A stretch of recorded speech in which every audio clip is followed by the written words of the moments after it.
안녕하십니까. 오늘 제가 들려드릴 이야기는 지난번 방송에서 약속했던 대로 1936년 가을, 정확하게는 7월에서 10월 사이에 안도의 미혼지 밀령에서 발생했던 일들입니다. 조금 세심한 시청자들은 대뜸 이런 의문이 생길 수도 있을 것입니다. 바로 지난번 방송에서 북한이 자기들이 위대한 수령 김일성 장군의 회고록 속에다가 조선인민혁명군이라고 소개했던, 그러나 실제로는 일본군 토벌대 사진 속에 미혼지 밀령은 안도가 아니고 도나라고 설명하지 않았는가 하고 말입니다. 네, 맞습니다. 미혼지 밀령을 가리켜 안도의 미혼지 밀령이라고 해도 되고 도나의 미혼진이라고 해도 다 됩니다. 그런데 오늘날 중국이 행정구역상 정확한 위치는 안도의 미혼진이라고 해야 하는 편이 훨씬 더 정확합니다. 일본군도 그 사진 속에다가 도나 동남쪽 약 25km라고 적지 않았습니까? 도나 동남쪽에서 약 25km면 바로 오늘날 안도현 경내의 신합향이라고 부르는 그런 고장이 나오는데, 제가 중학생이던 16살 때 이곳을 처음 답사했었습니다. 그때는 제가 너무 어리다 보니 지금처럼 아주 깊게 그리고 자세하게 이 미혼진에 대하여 잘 알고 있지는 못했었습니다. 그러다가 후에 제가 26살 때든지 아니면 27살 때든지 다시 이곳을 본격적으로 답사하게 되었는데, 이 미혼진 밀령이 자리 잡고 있는 안도의 신합향과 그리고 이 신합향과 함께 거의 붙어 있다시피 하는 오늘의 안도현 영경향, 중국어로는 용칭시향이라고 부릅니다. 그리고 이 신합향은 신허시향이라고 부르고, 이 영경향 경내에서 이제 정봉령이라고 부르는, 정봉령이라고 부르는 이런 산이 하나가 있는데, 동쪽으로 이 산을 넘어서 한 70여리 가다 보니까 생각 밖으로 화룡현이 밝아져진에 가닿게 되더라고요. 그러니까 이 미혼지 밀령은 사실상 아주 주요한 위치에 있는 고장임을 알 수 있었습니다. 이제 북쪽으로는 도나, 동쪽으로는 화룡, 그리고 서쪽으로는 무송 쪽으로 빠져나갈 수 있는 아주 주요한 위치였고, 이 위치 가운데서도 또 가장 주요한 위치는 그 정봉령 산기슭에 있는 동청구라고 부르는 이런 마을이었는데, 지금 이 동청구는 안도현 영경향 동청촌이라고 부릅니다. 안투시엔 용칭시향 동칭춘 이렇게 부릅니다. 지리적으로 이렇게 아주 주요한 위치에 있다 보니 당시 만주군 한 개의 연대가 이 동청촌에 주둔하고 있었는데, 이 만주군 부대의 번호는 만주군 제7여단 산하의 제12연대였습니다. 한국의 역사학자들이 당시 김일성과는 같은 사령장급이었던 항일연군 2군 사장 안봉학에 의해서 이제 당시 이시가와 다카요시라고 부르는 일본군 소장이 이곳에서 사살당했다고 주장하고 있는 이시가와 다카요시가 바로 이 만주군 제12연대의 군사고문이었습니다. 제가 지금 이 이시가와 다카요시의 사진을 보여드리겠습니다. 이 사진은 지금까지 한 번도 공개된 적이 없는 그런 소중한 자료 사진입니다. 바로 이 사람입니다. 이 사람이 정확한 군사계급은 일본군의 소장이 아니라 당시 이 만주군의 상좌였습니다. 그러니까 이제 만주군에서 현역으로 복무하고 있었던 일본 군인인데, 이 사람은 이때 일본군에서는 정식으로 퇴역했고, 퇴역할 때의 일본군 내의 군사계급은 소좌에 불과했습니다. 현재 중국의 만주군 관련 자료 속에는 이자와 관련한 당시 부대의 변동 사항들도 이제 아주 자세하게 기록되어 있는데, 만주군에 와서 이제 상좌로 복무하기 이전에는 관동군 제2사단 산하의 15여단, 15여단 산하의 16연대에서 복무했던 것으로 나옵니다. 그리고 제일 최후에 퇴역할 때는 이제 제16연대 소좌副관이었습니다. 후에 이제 이 관동군 제2사단이 1933년에 만주를 떠나서 이제 일본으로 돌아갈 때 이자는 퇴역을 비준받았고, 전투 경험이 많았기 때문에 다시 만주군에 채용되었던 것입니다. 그러니까 이제 정확하게 말하면 일본군 소좌로 퇴역했던 만주군의 상좌, 이렇게 지칭해야 정확하지 않을까요? 그러면 여기서는 지금 이 사람이 어떻게 일본군의 소장이니 장군이니 하는 소리가 나오게 되었는지에 대해서 한번 돌아보겠습니다. 이 사람이 그때 동청구에서 안봉학이 인솔하였던 항일연군 제2군 사사부대의 유인전에 걸려들어 동청구 근처에 그 정봉경 산기슭 밑에서 사살당했는데 쫓고 난 뒤에 만주국 정부에서는, 그러니까 이제 만주국 군정부에서는 이자에게 소장의 군사계급을 추정했습니다.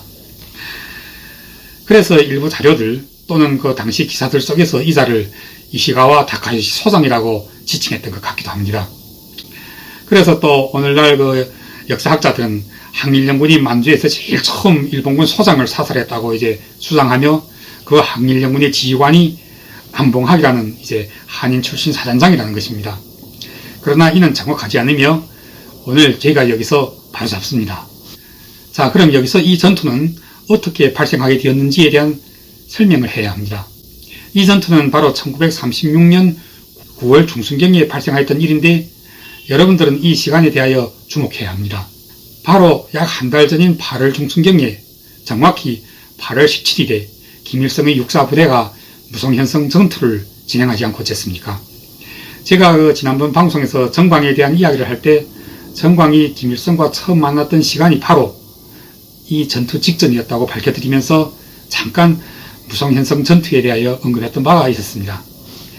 이 전투에 대하여서는 이제 나중에 정말 자세하게 설명해 드리겠지만 여기서는 결과론적으로 이 전투가 북한에서 주장하고 있는 것처럼 조선인민혁명군이 돌격에 의하여 일제 수비대는 몰살되고 겨우 10여 명만 살아서 돌아갔다는 등, 그리고 이 전투에서 이제 적을 300여 명이나 소멸했다는 등 이런 전과들은 전부 사실이 아닙니다. 당시 이 무성현성을 지키고 있었던 만주군 무송지구 토벌사령관 겸 만주군 제3여단의 여단장이었던 이수산이라고 부르는 중국인인데 리서우산이라고 부릅니다.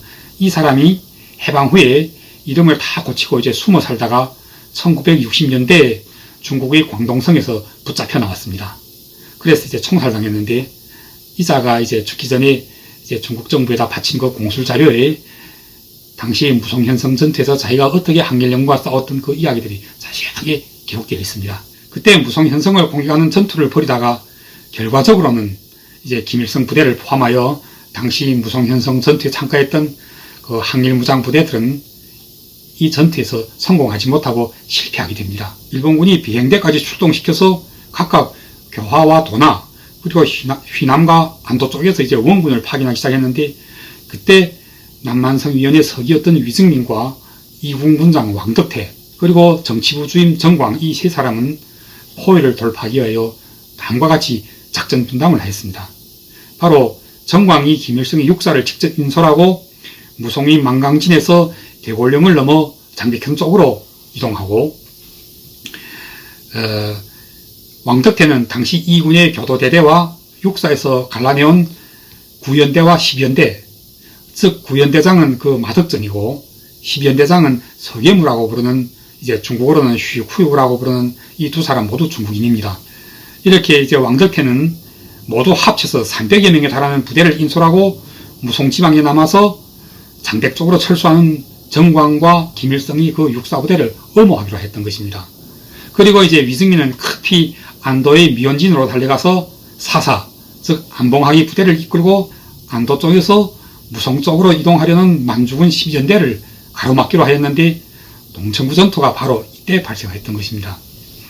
이 동청구 전투에서 일본군은 한 개 대대가 거의 소멸당했습니다. 그 당시 10연대의 이 만주군 10연대의 군사고문이었던 이시가와 다카요시 상좌, 바로 그 일본군 소장으로 잘못 알려졌던 이자가 사살당했고 또 이자가 직접 이끌고 달려왔던 역시 일본 군인인데 가와무라라고 부르는 이제 만주군의 중좌가 또 죽었습니다. 그리고 이 전투에서 항일연군 측에서는 이제 유감스럽게도 사장이었던 안봉학이 부상을 입었습니다. 원래 그 이 전투 직후 위승민은 그 안봉학이 사사를 무송 쪽으로 이동시키면서 그 자신은 계속 이제 도나 쪽으로 나가서 한총령을 중심으로 그 지방에서 이제 활발하게 활동하고 있었던 항일연군 2군 오사, 즉 그 진한장이 제5사와 만나서 오사 부대에서도 또 일부 지원 부대를 이제 갈라내어 무송 쪽으로 데리고 올 생각이었습니다. 그런데 이때 사장이었던 안봉학이 이제 부상당한 데다가 그때 동청구 쪽에서 만주군 한 개 대대가 소멸당하는 바람에 만주군 군정부에서는 당시 도나에 주둔하고 있었던 일본군 정규부대 한 개 연대를 무송으로 이동시키려다가 다시 안도의 동천구 쪽으로 파견하게 됩니다. 당시 그 4.4 산하에는 3개의 연대가 있었는데 주력부대가 1연대였고 이 1연대의 연대장이 바로 오늘의 그 북한의 제2인자인 최룡해의 아버지 최은이었습니다. 그리고 이제 이 1연대의 정치위원은 임수산이었는데 이 임수산이 바로 박명군 시절 김일성이 참모장이었다가 후에 귀순했던 그 임수산입니다. 그러니까 최현, 임수산, 박덕범을 포함하여 참 그리고 그때 4.4 부관이었던 곽지산 이 사람이 이름을 기억하고 있는지 모르겠습니다. 황순이 남편 유경수를 혁명에 참가하도록 인도했던 바로 그 팔도구 시절의 중국어 선생이었던 곽지산도 이때 다 안봉학과 함께 있었습니다. 어디 그뿐만 아닙니다. 최현이나 임수산, 박덕범 같이 후에 한일연군에서 크게 이름을 날렸던 사람들은 더 두말할 것도 없고 해방 후 북한에서 꽤 널리 알려져 있었던 김동규 이 사람은 후에 북한에서 국가부수석까지 되었다가 이제 숙청당했죠. 그리고 또 유명한 임춘추 이 사람도 북한에서는 국가부수석까지 되었습니다. 또 어디 그뿐입니까? 박성철도 바로 이 안봉학의 밑에서 4.4 1년대의 중대장이었으니 이들은 모두 안봉학의 부하였던 셈입니다. 그리고 또 그 유명한 한일연군의 여자기관총 사수 허성숙도 역시 이 4.4의 안봉학의 부대에 있었으니까 안봉학이 얼마나 유명한 인물이었겠습니까?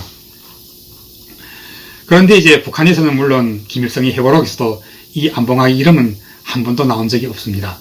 대신 최연을 비롯하여 지연은 그 여자기관총 사수 허성숙까지도 모두 김일성 장군의 부하들이었으며 특히 최연을 소개하면서 최연이 자기보다 어린 김일성을 장군님이라고 존대하면서 얼마나 황당하게 지어내고 있습니까?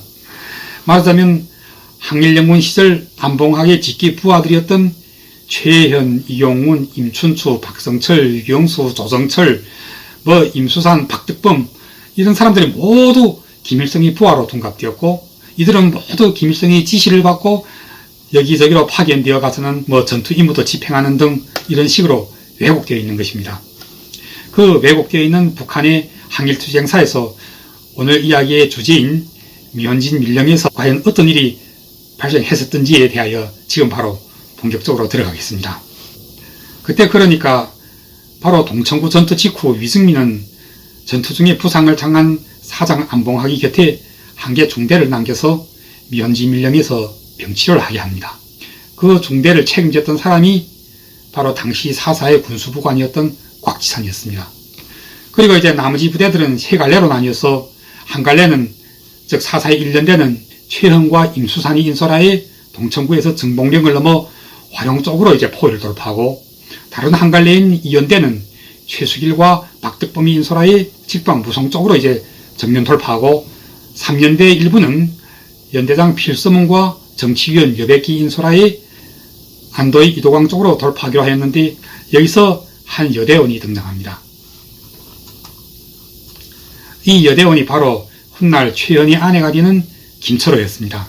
당시 그 4.4 출신의 이제 한일연군 생존자들이 후에 중국에서 전하고 있는 내용에 의하면 그때 무송현성 전투 직후 유승민이 사사를 데리러 미혼진에 왔을 때 이미 최현이 안봉학에 왜 내 여자한테 직접 그리느냐고 따지고 들다가 하마터면 총까지 뽑아들 뻔했던 일이 발생했다고 합니다.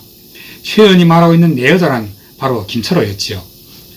김철호가 그때 그 1년대 대원이 아니고 4.4 밀령병원에서 김명화, 이경희 등 이런 여대원들과 함께 이제 부상자를 돌보고 있었는데 그때 이 밀령병원의 책임자가 다름 아닌 바로 만산 밀령 책임자로 있었던 그 김홍범이었습니다. 그 김홍범이 그때 만산에서 민생단 자료를 담은 배낭을 메고 도주하여 사사로 이제 온 뒤에는 2월 후방병원의 이제 책임자로 임명되었던 것입니다. 이 김홍범을 기억하고 계십니까? 바로 그 전에 김정숙과 지감용의 중매를 썼던 바로 그 사람이 바로 이 김홍범입니다. 그리고 이제 이때는 4.4 미혼진 밀령이 후방병원에서 김철호와 안봉학을 사이에서 붙여줬던 그 장본인도 바로 이 김홍범이었다고 합니다. 하여튼 이 김홍범은 재미있는 사람입니다. 그런데 이제 이 소문이 어떻게 하던 하니 바깥으로 새어나가서 최은희 귀에까지 들어가 버렸던 모양입니다. 위승민이 그 방금 미혼진 밀령이 도착했던 그날 부대가 이제 무성적으로 이동하는 문제를 두고 회의를 진행하는데, 회의가 끝나고 당시 사사의 부관이었던 그 곽지산이 위증민을 모시고 이제 숙소로 간 뒤에 최연이 갑자기 이제 그 안봉학의 막사에 치어들어갔다고 합니다. 그래서 그때 그 최연이 왜 내가 오래전부터 마음속에 담아두고 있었던 여자를 네가 좋아하느냐고 따졌던 모양이에요. 그러니까 안봉학도 아니 형님이 혼자 마음속에 담아두고 있으면 그게 형님 여자가 되느냐고, 그 최연이 나이가 많으니까 안봉학이나 그리고 후에 김일성도 사실은 최연을 형님이라고 불렀어요. 그 최연이 본명이 최득권인데 그래서 득권 형님 이렇게 불렀는데, 최연이 화가 나서 그럼 좋다. 이 김철호를 직접 불러라. 우리 앞에서 우리 두 사람 가운데서 누구를 선택하는가 우리 단판 짓자. 그렇게 이제 갈비뼈를 들이대니까 안봉학도 좋다고. 그래서 이제 누가 김철호를 데리러 간 사이에 다른 한 병사가 이제 정신없이 이거 곽지산에게 달려가서 이 사실을 알려줬던 모양이에요.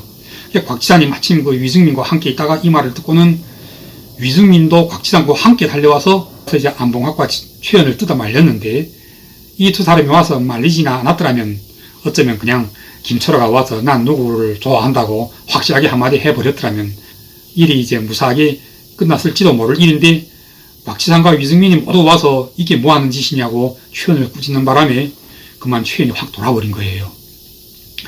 그때 최연이 이제 눈에 달이 올라서 위증민이고 곽지산이고 다 죽여버린다고 길길이 날뛰다가 당시 그 위증민이 경호 소대장이었던 황정혜가 자기 또래의 소년들을 이제 너댓 명 데리고 달려들어서 최연을 땅바닥에 넘어뜨리고는 최연의 권총까지 빼앗아버리는 바람에 이제 가까스로 사고를 방지할 수 있었다고 합니다. 이런 이야기들은 당시 현장에 있었던 생존자가 직접 들려준 이야기입니다. 하여튼 그 일로 이제 위증민이 얼마나 화가 났던지 최연도 하마터면 그 연대장직에서 철직까지 당할 뻔했으나 결국 안봉학이 나서서 위증민에게 이제 사정하여 없던 일로 했다고 합니다. 후에 이제 부대가 출발할 때 김철호가 계속 안봉학이 곁에 남게 된 것을 보면 그때 김철호도 최연보다는 안봉학을 선택했던 것이 틀림없었던 것 같습니다. 그런데 이제 10월 말경에 이 미원진밀령 후방병원에서 병치료를 하고 있었던 안봉학이 갑자기 도주하게 됩니다. 왜서였을까요? 그것은 이제 정봉령을 넘어 화룡 쪽으로 포위를 돌파하기로 되었던 최연이 갑자기 부대를 되돌려가지고 미원진밀령으로 되돌아왔기 때문이었습니다. 그때 이제 이 미원진밀령의 후방병원은 그 밀령 본체에서 한 20여리 더 들어가 있었는데, 최연이 안봉학과 함께 있을 김철호를 머릿속에 떠올리고는 이제 밤에 한개 중대만 데리고 몰래 병원 쪽으로 갔던 모양입니다. 이때 이를 전하고 있는 그 생존자들의 이야기에 의하면 안봉학과 김철호가 그날 이불 속에서 함께 최연한테 붙잡혔다고도 하고, 또 어떤 생존자들은 최연이 오는 것을 발견한 곽지산이 먼저 달려가서 안봉학에게 알려줬는데 그 때문에 안봉학은 최연이 도착하기 전에 벌써 달아났다고 합니다. 그러나 이제 중국이 그 연변 당사 인물록에 안봉학에 대하여 어떻게 기록하고 있냐면, 안봉학이 한 부대 내의 여대원과 남녀 문제로 착오를 범하게 되자 처분이 두려워 도주했다. 이렇게 쓰여 있습니다. 이렇게 이제 당시 항일연문 제2군 사사의 사장이었던 안봉학이 갑작스럽게 도주하는 바람에 그때 그 무성적으로 이동 중이었던 사사에는 비상이 걸리게 되죠. 왜냐하면 안봉학이 그냥 도주하여 어디론가 사라져 버렸을지 아니면 일본군에 찾아가 귀순해 버렸을지는 아무도 모르는 일이었기 때문이었습니다. 만약 귀순했다면 일본군은 틀림없이 당시 남한성위원회 서기였던 위증민이 바로 이 근처에 와 있는 줄을 알게 될 것이고, 또 누구보다도 위증민부터 붙잡기 위하여 뒤쫓아올 것이 아니겠습니까? 그래야 이제 안봉학이 사라진 뒤에는 임수산이 직접 그 1년대 산하의 중국인 동승빈이 중대장으로 있었던 제3중대를 데리고 그 도나 쪽으로 한창 이동 중이었던 위증민에게로 이 소식을 알려주러 달려갔는데, 아는 게 아니라 이제 이틀쯤 지나니까 토벌대가 뒤에 따라붙더랍니다. 이 토벌대는 너무 급하게 쫓지도 않고 또 너무 느리게 쫓지도 않고 일정 간격을 두고 계속 따라오고 있었는데, 이거는 틀림없이 이제 임수산과 그 중국인 동승빈이 중대가 위증민을 이제 따라잡기만 하면 바로 그 기회를 기다려서 습격하려고 했던 것입니다. 그 임수산이 이제 안도에서 도나로 접어드는 그 접경지대에 황송전자라고 있는데, 중국어로는 황송디엔즈라고 부릅니다. 그 고장에서 드디어 이제 위증민을 따라잡습니다. 그리고는 이제 안봉학이 도주한 사실을 알려주고는 지금 뒤에 토벌대가 따라붙었으니까 내가 이제 위증민 당신으로 위장하고 계속 토벌대를 끌고 달아나겠으니까 당신은 이제 곁으로 빠져나가라고. 그래서 이제 위증민은 피신하고 임수상과 동숭빈이 그 위증민 일행으로 이제 위장하고는 계속 교화 쪽으로 달아났다고 합니다. 아닌 게 아니라 이 토벌대가 이제 그 깜빡 속아가지고 임수산이 이를 쫓아서 이제 교화 쪽으로 왔는데 이름을 관성산이라고 부르는 그 중국어로 관청산이라고 부릅니다.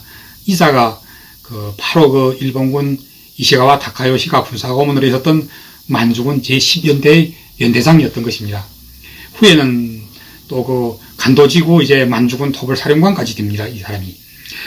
그래 안봉학은 이 관성산이라는 이 10연대에 찾아가서 이제 귀순했던 거예요.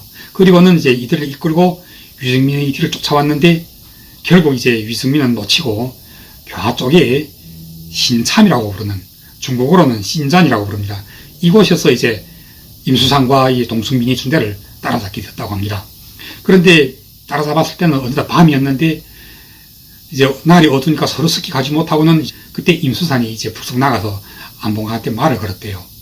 이제 안 차장, 응? 어떻게 이럴 수가 있냐고. 그랬더니 안봉학이가 이제 토벌대 연대장한테 이제 허락받고는 직접 진지 앞으로 나와서 임수산한테 응대하더랍니다. 아, 이거 내가 달아난 뒤에 김철호가 어떻게 되었는가 하고, 여대원 최연희 안에 김철호가 어찌 되었는가 하고 이제 걱정하더래요. 그래서 이제 임수산이 아이니 이 판국에 지금 계집 걱정할 상황인가고, 그 계집이 바로 김철호였죠. 김철호가 이제 최연희한테 이제 묵사발 되도록 얻어맞았지만 아직 죽이진 않았으니까 걱정 말라고. 그러면서 이제 당신이 이제 어떻게 할 것인가 하고 이렇게 이제 나무랐대요. 임수산하고 안봉학은 이제 사석에서는 친구였죠. 둘이 연길 유격대에도 같이 입대했고. 그래서 임수산이 이렇게 나무라니까 안봉학이 한숨만 풀풀 내쉬면서 이제 더 말하지 않더래요. 그래서 임수산이 다시 또 그랬대요. 최연이 이제 그렇게 욕심내는 계집을 그냥 줘버리고 말기지요. 이제 상관이 돼가지고, 사석에서는 형님이라고 부르는 최연이 좋아하는 여자를, 왜 가로채냐고, 그리고 또 가로챘으면 도망칠 때 데리고 달아날 게지. 그걸 왜 던지고 혼자 도망가냐고, 그리고 이제 조용히 데리고 가서는 어느 산속에 가서 숨어 조용히 살면 아무 일도 없을 텐데, 이게 무슨 꼴이냐고. 그러니까 이제 안봉학이 이제 그러더랍니다. 이게 나도 모르겠다고. 이 귀신에게 홀린 모양이라고. 하여튼, 사실 내가 실만 해주겠는데, 나도 그날 이제 첫 김철호를 최연한테 보내려고 했대요. 그런데 이제 최연이 화룡 쪽으로 이제 떠나기 전날 밤에 이제 안봉학이 김철호하고 이제 한막사에서 밤을 같이 보내면서 김철호한테 그 얘기를 해줬대요. 최연한테 가라고. 그런데 이제 그날 밤에 바로 명랑하게도 이제 최연에게 잡혔더래요. 그러니까 이건 다른 사람들이 이야기하고 있는 거하고 조금 다른 내용이에요. 그래서 이제 안봉학이 뭐라고 한가 하면, 최연이 이 말이요. 엉큼하게도 계속 사람을 파견해가지고 자기를 감시했는데, 그날 막사에서 밤에 이불 안에서 맨바로 딱 붙잡히게 되었는데, 자기가 그때 김철한테 그랬대요. 그냥 최연을 보기 구차하니까 나하고 같이 부대를 버리고 이제 조용하게 산속에 들어가서 같이 살지 않겠는가 하고. 그러니까 김철호가 자기한테 침을 탁 뱉더래요. 그러면 혁명을 하지 않고 이 부대를 버리고 떠날 생각인가 하고. 그래서 이제 안봉학이 할 수 없이 김철호까지 버리고 혼자 이제 떠나왔던 거예요. 그래 이제 빈몸으로 이제 부대에서 나왔는데 산속에서 이틀을 굶었대요. 그리고는 이제 몸에는 돈도 없고 총도 없고 빈털터리도 이제 산속에서 헤매다가 이틀을 굶고는 더는 견디지 못하고 이제 하는 수 없이 만주군 부대를 찾아갔는데, 자기가 이제 귀순하고 싶은 마음은 사실 꿈을 만치도 없었다는 거예요. 그러니까 이 안봉학이 이렇게 진심을 터놓고 말하니까 그 임수산이 그러면 그냥 지금 이참에 우리하고 같이 되게 돌아가자고. 그러니까 그 임수산이 그러지 말고 그냥 날 죽여달라고 그렇게 부탁하더래요. 그런데 임수산이 그때 차마 안봉학한테 총을 쏘지 못했는데 그렇게 한참 한 몇 마디 주고받다가 돌아가니까 그 일본군 쪽에서 오히려 임수산 안봉학을 칼로 찍어 죽였어요. 그래 중국 자료에는 이렇게 나와 있습니다. 토벌대가 이제 항일연군을 발견한 뒤에는 안봉학으로 하여금 항일연군을 호벌하는 전투를 지휘하게 해달라고, 우리 토벌대를 지휘하라고 이렇게 위임했는데, 안봉학이 저 사람들 다 내 부하였는데 내가 차마 내 부하들을 죽이는 전투를 내 지휘할 수 없다고 그 토벌대 요구를 거절했대요. 그래서 그 현장에서 항일연군이 보는 앞에서 안봉학이 토벌대에 사살당했습니다. 어떻게 이해하겠어요? 이 안봉학이라는 사람을. 오늘 이야기는 여기까지 하겠습니다. 그럼 다음 방송에서 다시 뵙겠습니다.